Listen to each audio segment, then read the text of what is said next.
Ben, este é un vídeo que gravamos durante un dos treinos da arte do combate para ter recollidas e explicadas 4 defensas básicas contra un dos ataques máis frecuentes da loita con a daga, que é a estocada desde cima. Mas por cualquier motivo o vídeo non gravou o son, apenas temos as imaxes. Entón vou tentar narrar por acima do que está a suceder un pouco cual era o intento da grabazón. Ben, trátase de 4 defensas posíveis contra o ataque desde cima. A idea que debemos ter na cabeza é unha estocada dirixida contra o pulso da persoa que ataca. É quase imposible acertar cando a outra persoa está a xir realmente con velocidade e con vontade de ferir, mas esa estocada lanzada contra o pulso, bon, no caso de ter suceso, pois xa interrompería a estocada da outra persoa, non? Mas no moito máis probable caso de que non teña suceso, vai deixar colocada a nosa adaga de dúas formas posíveis: ben por baixo do brazo atacante, ben por cima do brazo atacante. As técnicas que vamos ver parten dese suposto e parten de dúas posíveis posicións da nosa adaga, que sería colocada para dar unha estocada desde cima, é dicir, nunha guarda alta, ou colocada para dar unha estocada desde baixo, desde unha guarda baixa. Poderían ser análogos ao OGS e ao PLUC, se o quixésemos ver así. É importante que vos decatedes de que, no fondo, aínda que estamos a ver 4 técnicas diferentes, son apenas dúas, son a mesma técnica.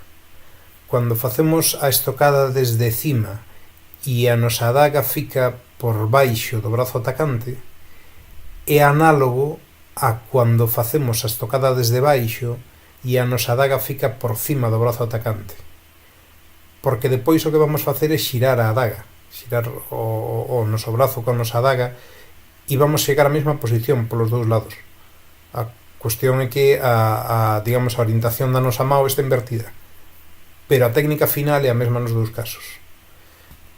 Entón, bon, vamos ver as técnicas e vou ir sinalando cada unha delas. Esta é a estocada, a defensa contra a estocada de cima, partindo coa nosa man desde a cima, desde o que sería a guarda superior, un pseudo-ox, ok? Está demostrada primeiro coa daga por baixo e agora acabamos de vela coa daga por cima. A daga por cima envolve o brazo e expulsa con unha proxección contra o ombro que ben podría ser pois unha puñada ou algo semellante. Aí o anxo fica curto e aí podedes ver a técnica con máis axilidade, ok?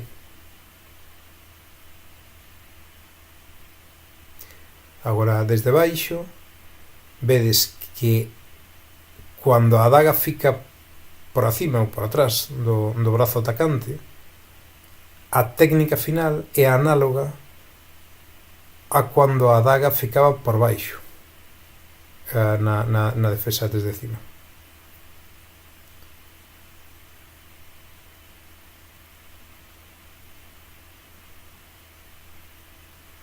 Bon, aquí estamos comprobando que a ponta da estocada debería de ir idealmente contra o pulso. Se non vai contra o pulso, pode ficar por a parte superior ou pola inferior.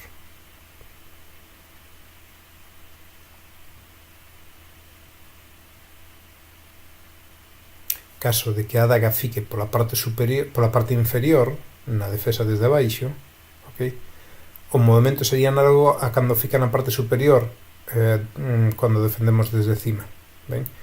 É un bocadiño máis difícil, é fácil que os brazos fique enleado, como sucedeu na mostra anterior, mas podedes ver que se é feito a tempo, aí ides ver, se é feito a tempo non causa problema na expulsión.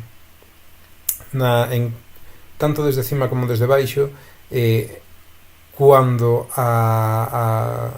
temos que facer esta expulsión envolvente, o tempo é crítico, é moi moi crítico.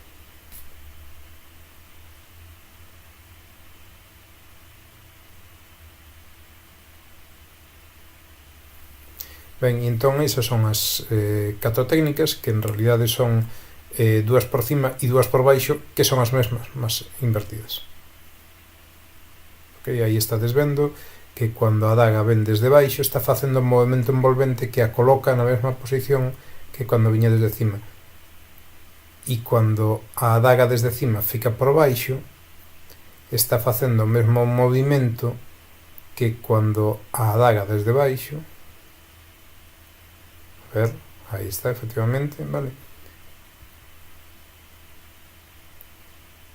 está a facer o mesmo movimento que cando a daga que ven desde baixo fica por cima.